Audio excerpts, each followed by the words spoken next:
Howard, shall I take it from here? Yeah, thank you, Chris. Yeah, that would be great. Great. Welcome. Good afternoon, everyone. For those of you who haven't met before, my name is Chris Clements. I'm a trustee of SHP, and Howard asked me to chair this today. He's going to be doing a bit of talking, so he thought we'd better to get him out of the chair, and I'll try and lead us through this session. As Howard said, and Lou just saying, I'm keen that we make this a bit of an interactive session, that we can use the chat session a bit through the next 90 minutes or so. So as I'm talking, if you haven't already, please do fill in your name, which team you're from, and any hopes and desires from this session, so we can capture kind of where you're at as you join the session as I'm talking. And it'll get you using the chat function, which is what I want you to do through this session. But just by way of introduction, from my perspective, what I'm hoping to get out of this session is I really want this session to be a productive one that allows us to move forward the organisation's approach to ensuring equality at all levels of SHP. Most of you will know there is a draft equality, diversity and inclusion plan that's been written, and many of you will have contributed to the consultation that has been done on it recently. And that's going to be the starting point for today's discussion. On screen, you can see we have an outline agenda there, and you can see there's going to be some feedback, summary of kind of what came up, through the consultation, in particular the feedback we've received. Howard will be taking us through some of that. There's also going to be a chance to reflect on that a bit more in smaller groups, get some more targeted input from you and reflections in smaller groups. So I appreciate it's not always easy to have a discussion where there is this many of us on one big group Zoom. So we're going to do some breakout rooms in a little bit as well. You'll also see on screen there's some ways of working that we put up on screen there. This issue, equality, diversity and inclusion, is a topic that quite rightly people feel quite strongly about. So it's important that we ensure we keep this a safe space, one where we can have respectful, open, constructive conversations. So I ask you to bear that in mind as you participate today. But that isn't to say we don't welcome challenge. Indeed, as a board member, I'll be the first to say we could and we should be doing more on this topic.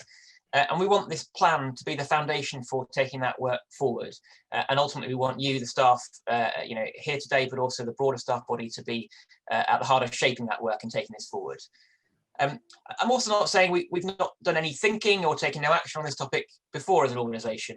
I know, for example, from what I hear up at the board level, that we've done things like moving to remove names from job applications during sifting. That change happened early this year. But equally, I'll be the first to say that we're not as diverse as we should be, for example, at senior levels or at board level.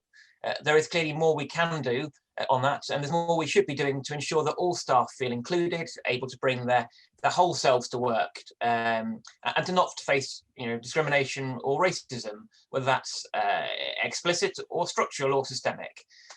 And I think we all know the Black Lives Matter movement has been a helpful prompt for all of us and organisation here, a prompt to refocus our efforts in this area.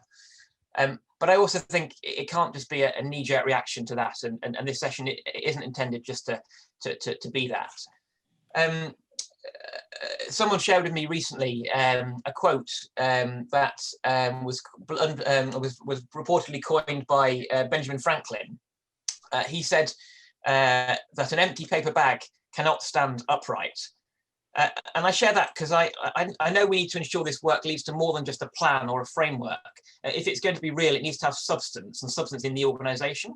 And that ultimately needs you and others to be involved and to live and breathe this, rather than just being about a plan or a framework.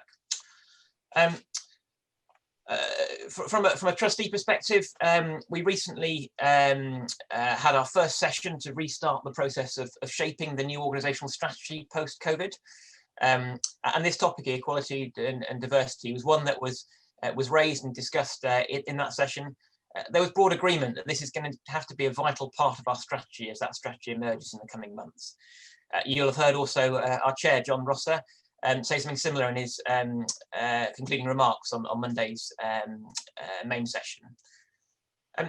But I'm also conscious, as I chair this session and we get into the discussion, that I do this from a position as a white, straight, middle-class person with all the associated privilege that comes with that.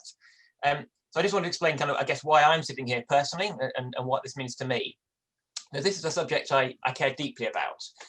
I spent the last 5 years spending a significant chunk of my working week developing, launching and supporting a major initiative in Lambeth called Black Thrive, which seeks to support the well-being and mental health of Black people and address the systemic racism that they face and as a consequence, the disproportionately worse outcomes that they face. And it was through this I've heard firsthand from Black community members, about their lived experience and why this work is so important. And I'm also really conscious that right now, with the impact of COVID being disproportionately felt by some communities, it's vital that we refocus our effort, here on this.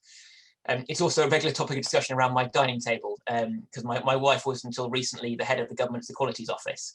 So I followed closely the debates around gender pay gap reporting, trans, other equalities issues in recent times. So it's certainly something that I care about, and I know that's shared by my board colleagues as well.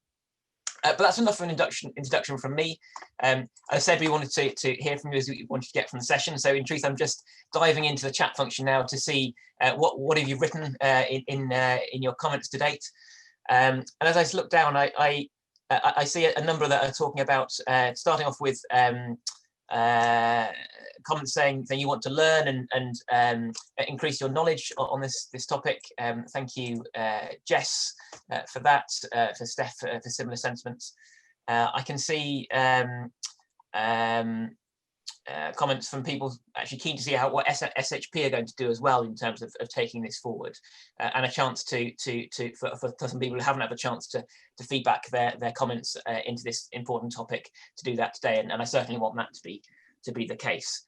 I can see also a sense of some people wanting to make sure that all groups, including BME, are in this conversation, and I certainly want that to be true. So what I want to do is to invite Howard to take us forward and to get us into the meat of some of the feedback we've received. But what I want to do is not just for it to be a monologue from Howard with him just talking for the next 25 minutes or so. This is billed as a workshop, and I want it to be a workshop. So perhaps now you've all found the chat function on your screens. Could we keep that open, please? And what I want to do is, rather than it being a case of Howard talks and then we take questions or answer comments at the end, perhaps we can do this a little bit more interactively. So if you've got things that are occurring to you as Howard is talking, either scribble them in the chat and get it written down, or if there's something you really do need to contribute and want to say, stick your hand up in the hands up function on the participants tab as well, and that way we can stop and address issues as they come up, so that we can be a little bit more interactive, recognizing the constraints of doing this virtually over Zoom. So Howard, over to you to take us through the presentation, and please do participate, everyone. Thanks, Chris, and thanks everyone for being here. And just to say, I've only got one screen, so if Chris, if there are interesting comments or questions as I'm going along, please kind of flag them up to me, because I can't see them as I'm presenting. I'm hoping everyone can see. I'm sharing the screen around the questions that we asked to get feedback from all of SHP staff over the last 3 or 4 weeks. This is the starting point of the summary that I'm going to share with you now. We asked people for 4 different questions.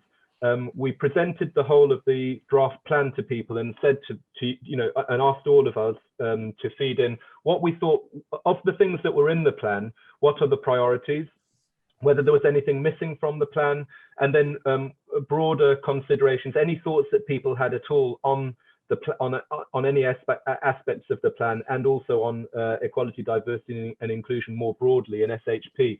So what I wanted to do now was to summarize the feedback that I've received so far and have been able to kind of look at and put into themes or categories. And I've organized it. First I wanted to look at the priorities, because those are things in the plan that people have specifically said they think are really important, and we need to prioritize in moving towards implementing, making sure that we get these things done first. And then I've grouped all of the other feedback that we've got into a number of themes. So here we go. So in terms of priorities, the way that I've looked at it is that there were 3 different themes within the feedback we've had on what we should prioritize of what's actually in the draft plan so far. The first theme, appropriately enough, is clients, and obviously that clients should be at the heart of everything we do, and what in terms of prioritizing things in the plan, we had feedback around ensuring that clients have greater participation in SHP, and people in particular were saying that we should prioritize the structures that give clients more involvement and participation in SHP. In particular, board representation, being involved in particular consultation groups and steering groups to inform policy procedures and service development. Linked to that, people fed back that the work that we're doing on looking at outcomes data and the diversity profile of our clients really should be a priority, particularly so that it could inform our understanding of the discrimination that clients experience regularly, and to lead towards system change. Another point around data was that staff want the work that we're doing on how we get clients to feedback on the services that they receive from SHP to be reviewed, so that we're ensuring that we get the best feedback possible from them on their experience of SHP services. And then linked to the two above points, really, we should be prioritizing as a particular area of work that we do, support, sort of advocating on behalf of clients around the discrimination that they experience more broadly in the whole of the, I suppose, within the home, within their kind of social exclusion generally. The last point here is, I suppose, as much about staff or more about staff as clients, but it was that we should really be prioritizing the work in the plan on supporting staff who experience racist or discriminatory abuse or any other kinds of behavior from clients as part of doing their work. So that's the area of clients. I don't know if there are any comments to pick up. As I said, I can't see them at the moment, but I'll move on unless told otherwise.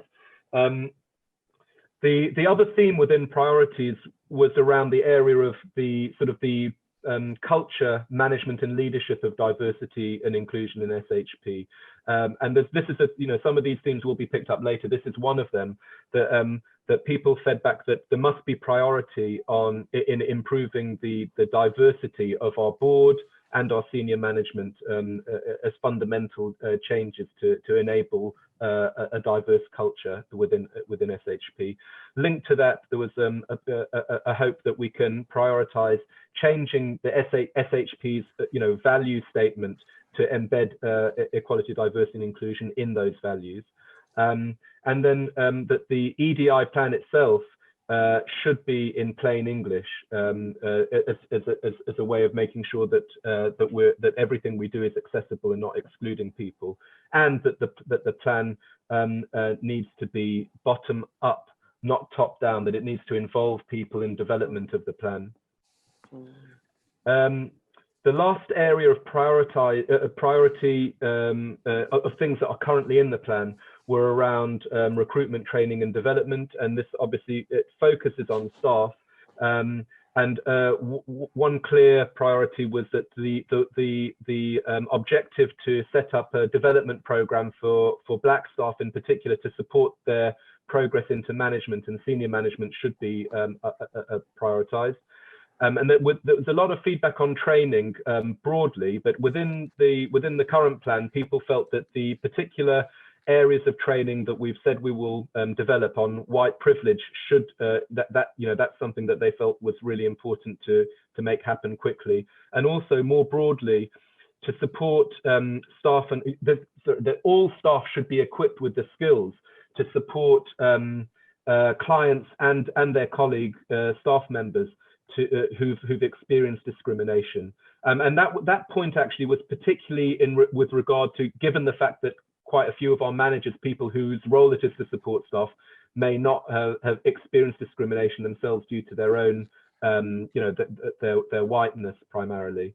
Then there was a very specific point around we should make sure that night workers, that one path to include night workers in SHP more effectively and to empower them is to train them to provide support, so that we're not keeping them as sort of providing security only during their night shifts. There are a couple of priorities in the area of recruitment.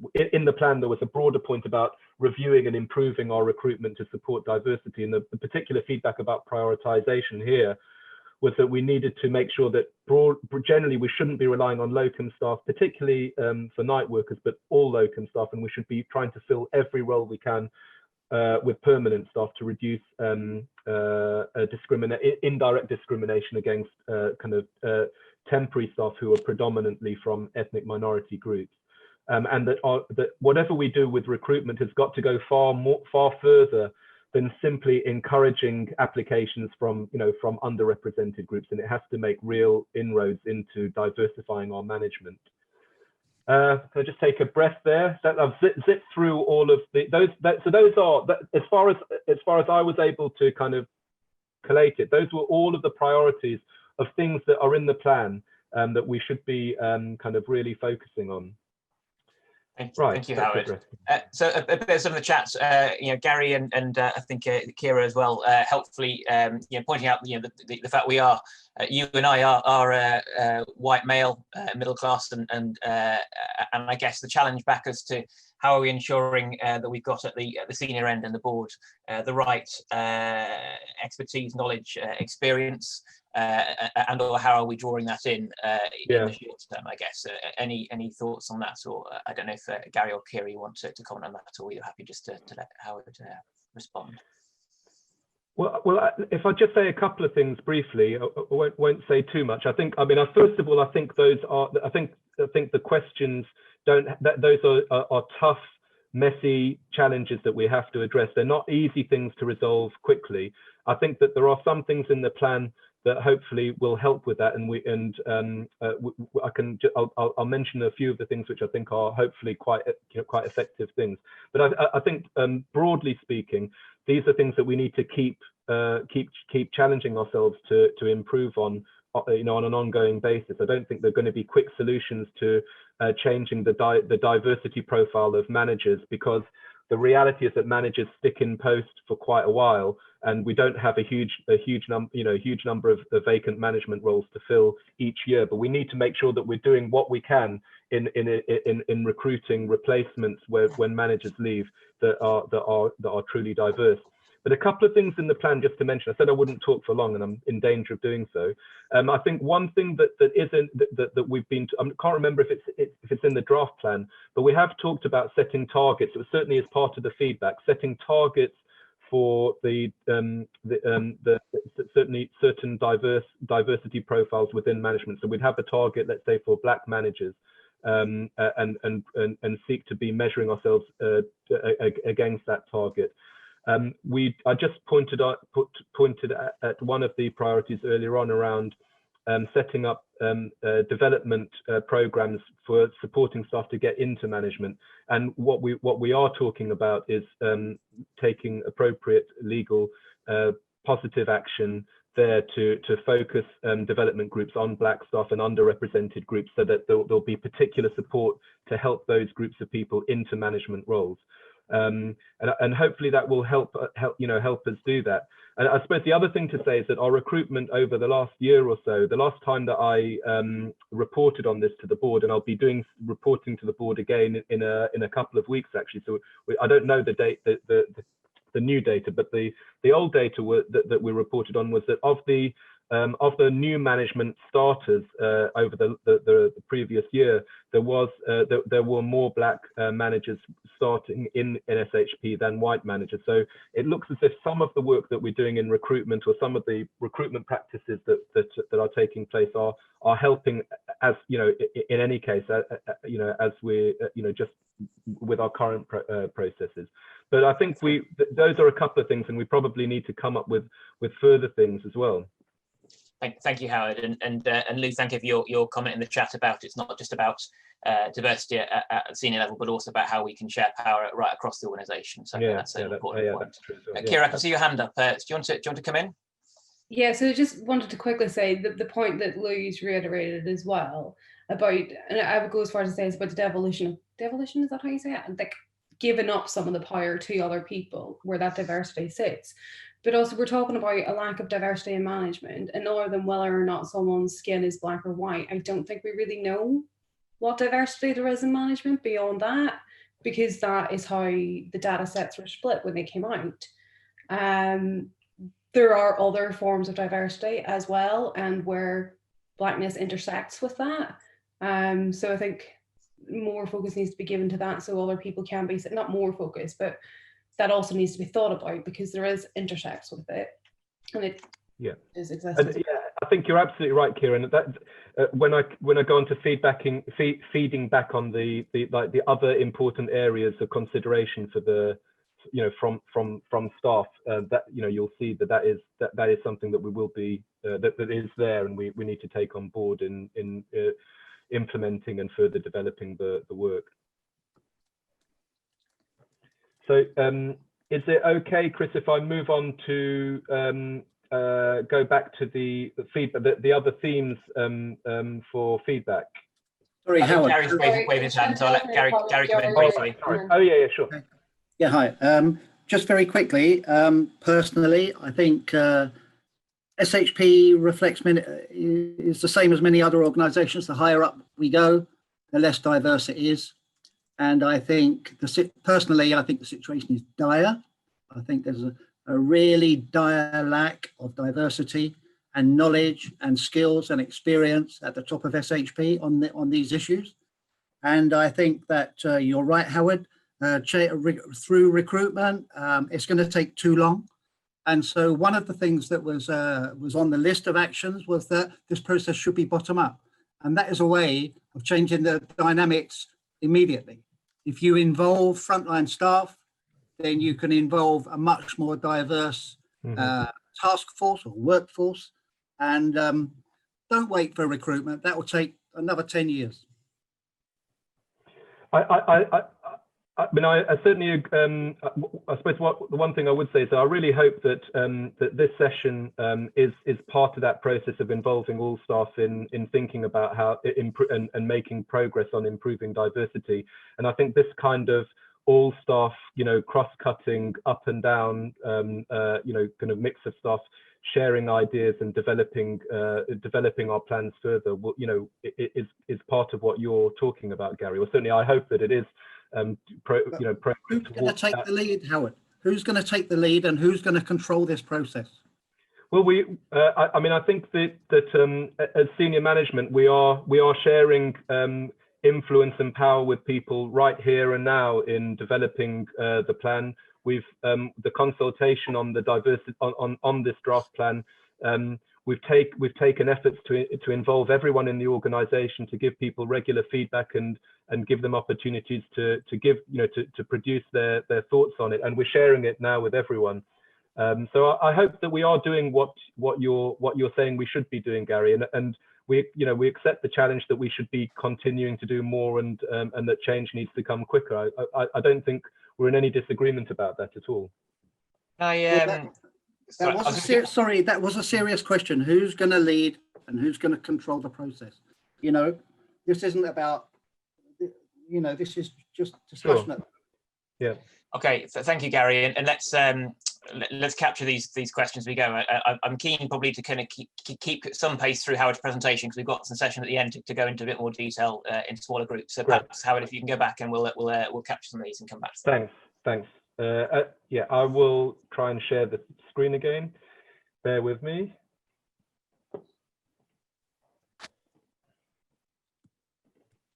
Right, yeah, so we've just gone through our priorities, and what I wanted to do now was I've grouped the other feedback that we've received by a couple of themes more or less loosely. So I'll go on to the, hopefully, there we go.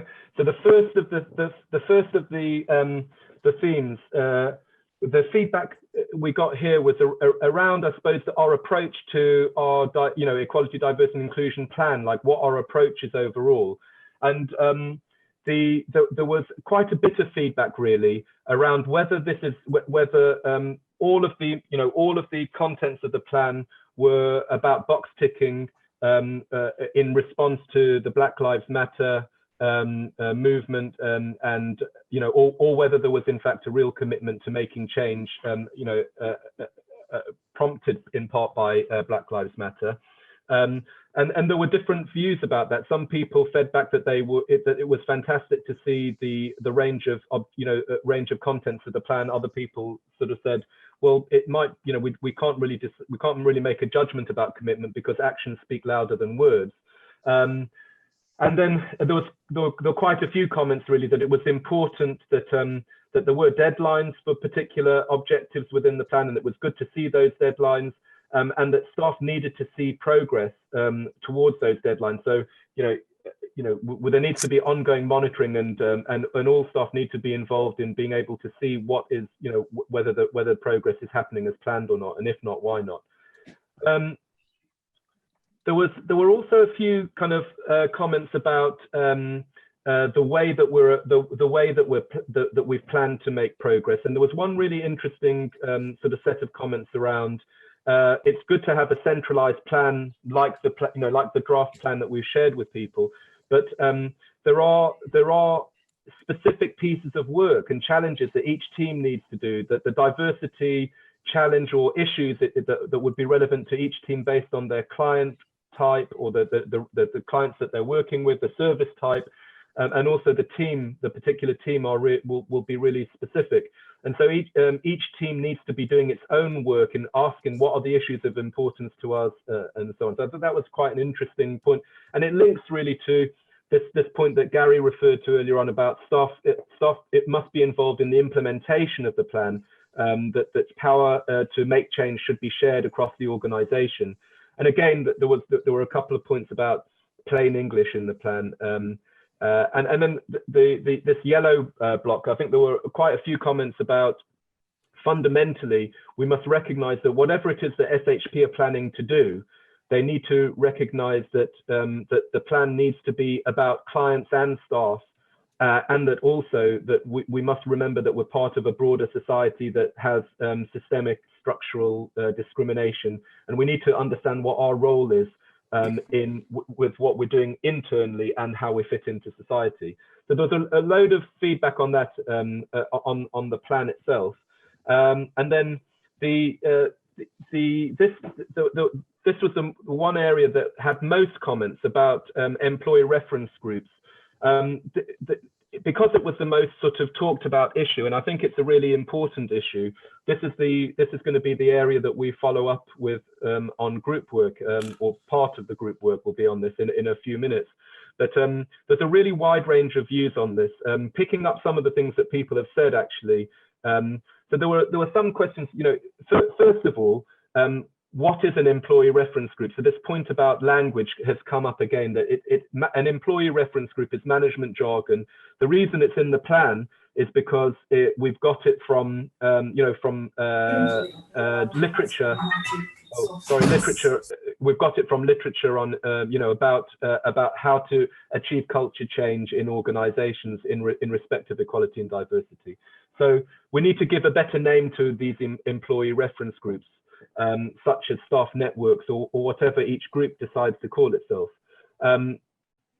Having said that, there were also a number of comments about about the way that groups will work, and there are two sides to this. One is, which group should SHP have?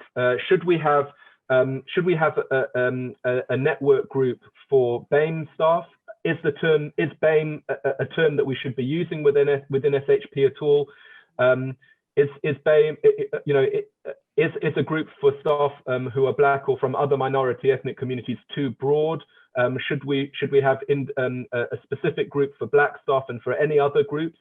What about Irish people within SHP or women, and any other groups of staff who feel that they need to have their own space to think about their common experience and to use that common space to influence SHP policy and procedure and their lived experience in SHP.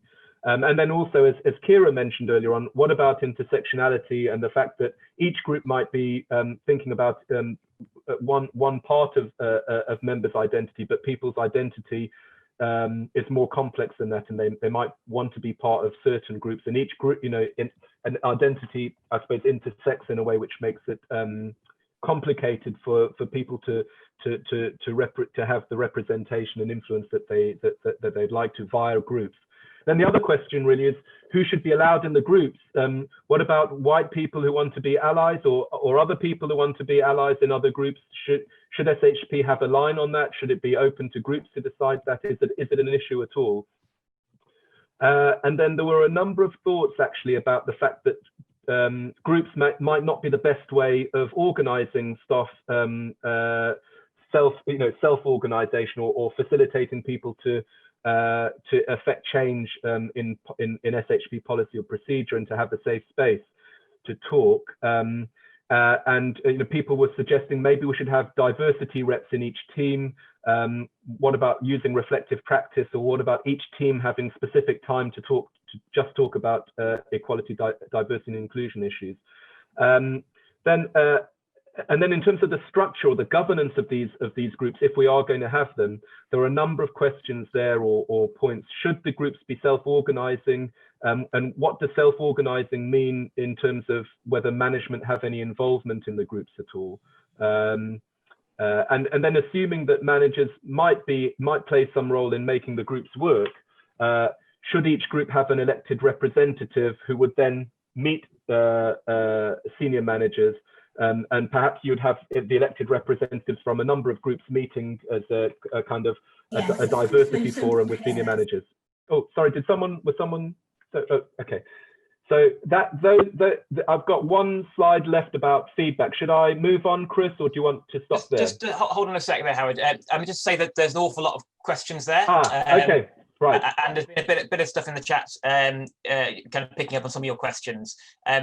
What I was going to say is, as you signaled already, Howard, if you just say on the previous slide, sorry, the breakout session we're going to get into is going to go into some of the questions on this slide in particular a bit more, and perhaps give chance to unpack some of the comments that already started coming into the group on the chat. In particular, I think that there are some big questions there about kind of who are they open for, what type of groups are there. I see mention of disability group, LGBT plus, and stuff there. So I think there's some good stuff there, but I suggest we pick that up in the breakout and then bring it back into plenary. Yeah, that would be great. Discussion in it there. Just to point out there, Howard, another interesting point on the chat idea from Chris, I think it is with the idea of involving clients in some kind of steering group. So again, thinking about that, Gary's question before about who's going to lead this, where's the power going to lie, and who's going to be involved. These groups are clearly, you were talking about the reference groups are a mechanism to do that more bottom-up approach that you've articulated. But if there's going to be a steering group or a forum where people come together, who's involved in that, and how are we involving our clients in that as well, is something that came back, which seemed to get some support on the chat. Notwithstanding what I've just said about not wanting to delve into the detail of those questions you raised around the groups, has anyone got any other points they want just to chop in at this point, or ask Howard that are separate from the stuff we might discuss around the groups? I see Charlotte's hand up. Is there still any time to give feedback, or is that it now? Well, that's a good question actually, Charlotte, because what I did, I think first of all, Liz Rutherford, our chief exec, has whenever we've been discussing this, I think in management forums or whatever, she's always made clear that feedback is, we want to continue to receive feedback about this. That feedback is not that we've gone through a feedback process to help take the plan forward and start implementing it, but we do want to continue receiving feedback, Charlotte. So that's the principle, is that yes, we will still take feedback, and practically I've left the mechanism for providing feedback on those 4 questions in the plan open. Even though there was an original deadline for that, it's still possible to use the same feedback mechanism, and that will help us to collate all of the feedback, or kind of group all of the feedback together automatically, and it won't be missed in that way. Okay, yeah, because I felt like the time frame that it was open for, to be honest, was a little bit too short. Especially the pressure we've all been under in our jobs during lockdown. It's like, yeah, and have no time to do that within. Sure, well, no, I understand that. But yeah, so it's still open. Okay, thank you. Right. Anything else before we move on to your last slide, Howard? I can't see anyone else's hands raised, so I'll ask you how just do your last slide, and then we'll go into breakout groups. Yeah, great. So where am I? Got to do this again. Sharing screen again. Howard, sorry, just before you go on, just Charlotte, the deadline of the 26th was a sort of a deadline set for the purpose of this event today. It wasn't a final deadline, so there is no deadline. Okay. Reiterate what Howard said. Yeah, great. Right, so we've gone through the sort of the feedback on reference groups or staff groups, and then there's, oh, I'm pressing the wrong button. There we go. So this is a group. There was a lot of, obviously, a lot of interesting thoughts and ideas in the feedback, and I think I noticed that Lou Tyson has shared the link to that. Everyone can see all of the feedback we've received so far, and I will update that again because we have received some more. But all of the collated feedback in full, just the raw text of everyone's comments, have been shared with everyone in SHP 3 times now, and I will do it again periodically. But so we received a lot of feedback, and there were a lot of this is really a way of loosely grouping a number of other areas that were raised, which I think really are important for us to consider in taking the plan forward. So I think in the orange box, really, there were people pointed out there were a few things that were really important areas of diversity and inclusion that had been missed out completely or weren't treated significantly enough in objectives in the plan, and that was what we do around sexism, an approach to developing policies and procedures, and a culture that's open to people who are transgender. There wasn't enough treatment of a disability or neurodiversity in the plan, and also the equity wasn't mentioned at all. That we talked about equality, diversity, and inclusion, but there wasn't a mention of equity. So there are a number of things missing from the plan, which we need to think about how we include those. And then I have kind of talked about this a bit already, but there was some really important considerations around low pay, and the fact that that affects staff of different diversity profiles differently, and lower paid staff tend to be from Black staff groups or minority ethnic groups, and that we needed to think about that from the perspective pay and equality. And I suppose connected to that in some way round this circle or around the squares is that there was quite a few thoughts about how we use locum staff and agency staff and night staff, and some people were saying agency staff are discriminated against because they're doing exactly the same work as skilled SHP permanent employees, and they're overlooked when it comes to being offered permanent work. They do the same work for months and months on end, and then someone else swans in and gets the job.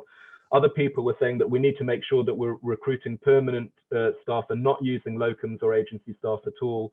And that we need to make, so I've talked about the training issue around night staff earlier on. And then a point which I think Gary was talking about before, and Chris, you also acknowledged around kind of management power and privilege, the fact that a number of people said that in thinking about developing a plan, who's responsible for this plan? Senior managers who've kind of put this plan forward. I'm summarizing the plan, and I've had the power to be able to group these themes together and present them to you in a certain way. Have I thought about how my own background, how my own identity and intersections of identity have influenced my thinking around what's significant and what I can gloss over or just include as the last point. And I suppose as alongside that, people have challenged us to think about, not only that senior managers need to do the work around thinking about their own privilege and their own biases, but also that we must make sure to help challenge that by involving and prioritizing the most disadvantaged staff in having power in being able to affect change across the organization. So what I've done now, I suppose, is just reflect back to everyone. This is how I will be sharing what the feedback we've received so far to all staff. You've seen it first, and this will also inform discussions with senior management and thinking about how we take the plan forward. But this is really what we've got so far in terms of feedback. These are the issues and the way that that it's broken down into themes. So thanks very much for listening. I'm sorry it took me a little bit longer than I thought to go through it, but hopefully not too long. Thanks, Howard. So just to pick up on some of the stuff that's been going on in the chat for your reference, Howard, if you're not focusing on it, some good stuff in there about both intersectionality and other areas we need to focus more on. I'm sure you'll look at those when you have time. But also there's an interesting couple of comments there about not just our role internally, but also what we do externally in terms of kind of outward facing and what we say and do on this as an issue. Liz, I don't know if you're on the line still. Do you want to comment on that aspect in terms of the external facing side of what we might need to do in this space?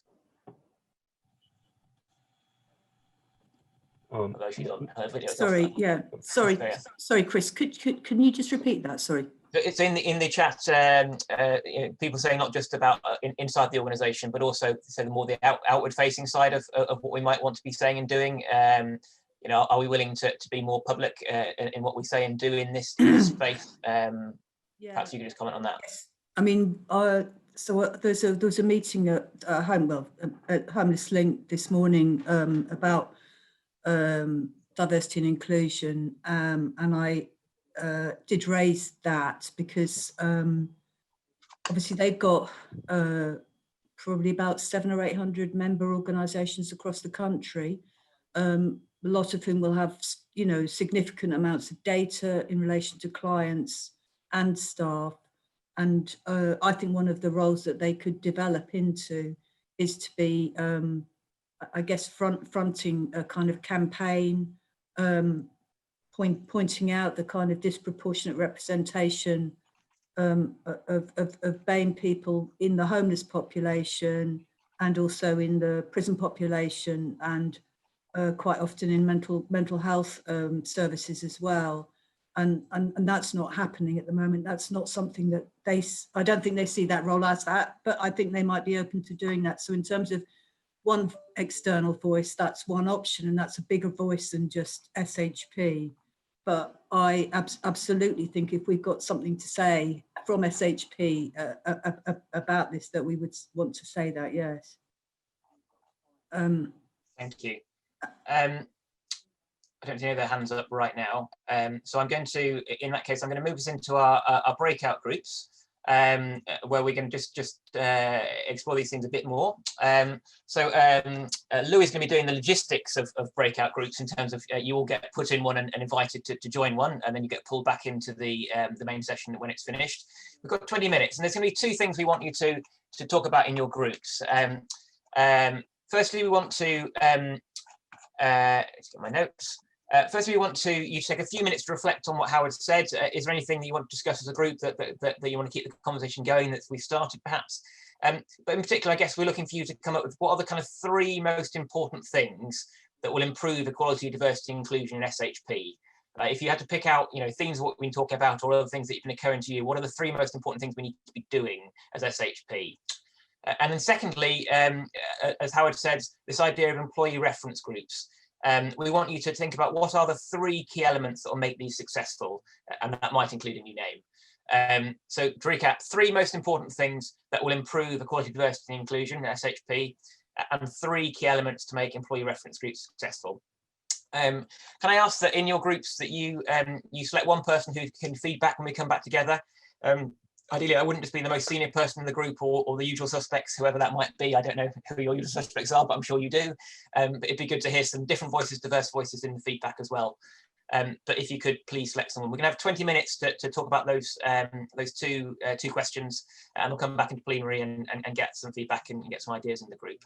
I think Lou was also intending there to be a shared document that you know, if you can be writing your notes as you're discussing, so we don't lose anything that's happening in the breakout group. So please, if someone also be scribbling notes on the shared document as you're talking, link in the description, or whatever they say, link in the chat. You know what I mean? So Lou, over to you to do your magic, and we'll see you back here and everyone in 20 minutes. Conversations in your group. So I asked you to come up with 3 points in terms of 3 things doing around these idea of reference groups. Where I'd like to do this is rather than all of you trying to feedback 3 points, we'll be here for the next hour. Could I ask whoever's going to do the feedback in each group just to put 1 point on each of those 2 questions to feedback? And please, when you're picking your 1 point, please try and pick one that's different from what other people have said. If pick diversity of ideas, we've got the shared document that we can go back and get the other ones from. So, can I invite everything in group 1 to kick us off with your one of your 3 points on each of the 2 questions, please? It's group. I don't know who's in what groups. You're going to have to just identify yourself. I can remind you if you don't know who is. Oh, Amanda's putting her hand up, so I don't know. I'll let her go first, whichever group she's in. Okay, so I'm going to do 1.5.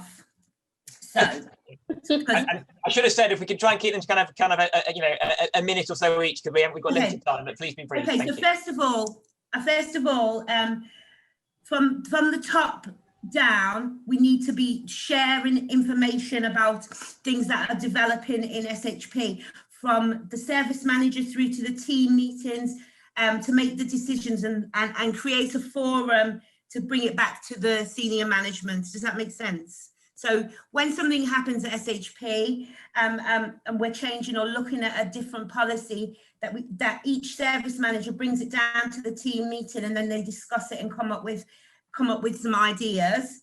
And the second bit is about, like, we go the extra mile for our clients, but do we go the extra mile for our staff? And also we should try and get best practice, because we were talking in our group about, being identified for roles, maybe if you're from a diverse background, and your manager should be encouraging you to do that. But I said I have never had a problem with that in SHP. So maybe using best practice and everybody works the same way, then everybody will get the same opportunity. Did I do that justice? That'd be good to me. Great. And on the reference groups, any point on that? They should be mixed for people, because you could get a black lesbian who's got disabilities, for instance. They could all be in the same group. Great, that's really helpful. Thank you. Next person is going to feedback. Just if you are a feedbacker, just stick your hand up and jump in. Well, we room 2, I think, weren't we?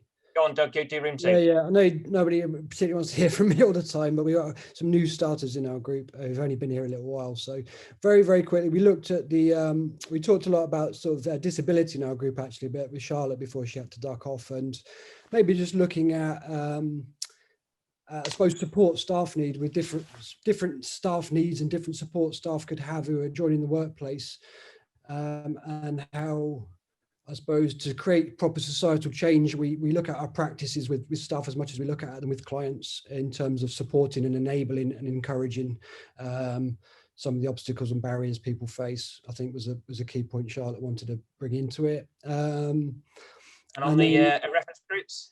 And the reference groups, I think it was just that yeah, however they're enabled, that they are bottom up. The sort of, I suppose my point was that it should be maybe self-forming and self-managing, and as long as there's some sort of agreement with the group about the terms of reference of who can go in it and what they're going to do and when they're going to feed back by or create actions by that, so everybody is communicated to and aware of what the groups are doing and their purpose. But they should be self-forming and self-managing from bottom up. Yeah. Thank you, Doug. That's great. Other feedbackers, stick your hand up for your feedback and I'll call you in. 2 of the 5 groups, maybe 3 more of you who are going to feedback to us. Our group didn't decide on a feedbacker. Don't know. If it's all right with the rest of the group, I'll just quickly feedback 2 points. So we, which ones? Okay, 2. So unconscious bias training it is in the EDI, but it needs to be more than just a one-off type training, something that's really meaningful and not just a tick box exercise. It needs to be embedded into the way we work, and experiential learning that comes with that, but also facilitated spaces and resources to allow us to think about our biases and prejudices on an ongoing basis, because we all have them. And actually with PI as well, it needs to be that more fundamental aspect of it, because it is existent in every aspect of life, I suppose, just to kind of, you know. And then in terms of the references group, senior management taking a step down, recognizing that they are not the experts and need to do some learning. And that links to other points that we raised about power, control and authority. Thank you, that's helpful. Thank you, Kira. Other feedback has got 2 more groups. Who else wants to come in? Yeah, Daniel, go for it. Thank you. We were interested in asking the question, what can we do to address a disrepresentation of night workers, concierges, locum workers, and looking at their upward progression in pay up the career path, and in the group representations, we were interested in the groups being there just to celebrate being together as a niche group of themselves, just to be there for good and positive sharing, if anything else. Right, thank you. Last group, who's our last group yet to feedback? That was me. So we talked about one thing in terms of kind of just improving EDI at SHP. There was a couple of things that I want to mention very, very quickly. So we talked about mentorship and perhaps making use of the corporate partners that we have and connecting people from kind of different backgrounds with other people that share characteristics in order to get some kind of coaching, something along those lines. And yes, we just talked quite a lot about monitoring and making sure that monitoring that we're doing isn't just limited to retention, that it limited to recruitment, that it also involves retention and looks at why people are leaving and whether it does relate to specific characteristics related to EDI. And then in terms of successful employee reference groups, we talked about the idea of having one person as part of each of those groups that is almost like a safe space representative. So someone that from any part of any level of the workforce that someone can go to that shares that characteristic, just to kind of have a bit of an informal place to talk if they feel that something has come up related to their identity or that specific characteristic, to just kind of talk it through without the need for kind of formal HR processes. Thank you. Great. That's all the groups, isn't it? I haven't missed any groups, have I? No, great. There's lots there we just said. Is there anyone who wants to jump in with a burning point of anything just been raised there that they want to come back on in the last couple of minutes? Yeah, go for it. I can see someone waving. Yeah, I don't know your first name from your script. Esther, there we are, go for it. Thank you. I wanted to talk about reflective practice as a platform for addressing some of these issues, because in Westminster, reflective practice was going on very well there, and it was an opportunity for staff members to have that safe place to actually talk about how work is going, what they feel about the situation, what they feel about what's ongoing within SHP. And when the whole Black Lives Matter issue came up and an email was sent through from management that, oh, this thing, we do understand that BAME staff are going through a tough time and we'd like to do something. What ideas do you have? What would help you? I was expecting that something like a reflective practice sort of structure would have been put in place immediately, because the psychological impact that all of us had, it was quite traumatic, because obviously we were reflecting on a lot of historical racisms that we had experienced, and this whole thing just brought it up to the surface. And I knew that a lot of corporate organizations had put things in place, and I was quite surprised that SHP didn't do this. But what we got was statistics about data collated. But I feel that something like this is really key. So when you do have these groups, whether it's LGBT, whether it's BAME, whether it's disabled, they should have something in place whereby you can actually meet as a group within your teams and share your experiences, so that way your colleagues will understand, your managers will understand, because you just go from day to day and nobody knows what's going on and nobody asks. And when nobody asks, the conclusion is nobody cares. Thank you, Esther. That's helpful. Is there anyone else who wants to come in the last couple of minutes? I'd like to just chip in something very, very quickly. Thank you, Chris. It was mentioned in Howard's feedback, from the staff feedback, the term white privilege. It came up in Parliament, I think last week, that teaching white privilege as a fact in schools has been made illegal. And I'd just like to point that out, that white privilege, to say that it exists as a fact, has been made illegal in schools. And that was fed back. Someone fed that back, and that the comments and I think some references around that are included in the feedback that have been collated to everyone. Thank you. In the last couple of minutes, to wrap us up, two things. One, in the last 3 minutes, you've got anything that we haven't touched on that you think we should pick up on that's been missing, please scribble it in the chat now as we're wrapping up. But I'm actually going to invite Liz just to close us off and perhaps just tell us where we go from here. And Liz, also can I ask you just to address it's come up in a few ways now about the idea of sharing power, just to particularly pick up on that and in your conclusion as to where we go on the sharing power point, and not lose that important thing that Gary raised at the start. Thanks, Chris. I just wanted to say, I mean, I have to acknowledge that we are at the point we're at. This is where our journey is starting. I can't change that, and so I want us to move together forward and to improve and strengthen the organisation and our diversity and our approach to inclusion, and our approach to both kind of equality and equity, because that's a big question as well. In terms of sharing power, I think what I can say at this stage is, I mean, first of all, I was in one of the groups, and it was, an unusual situation for me to be able to just to listen to other people.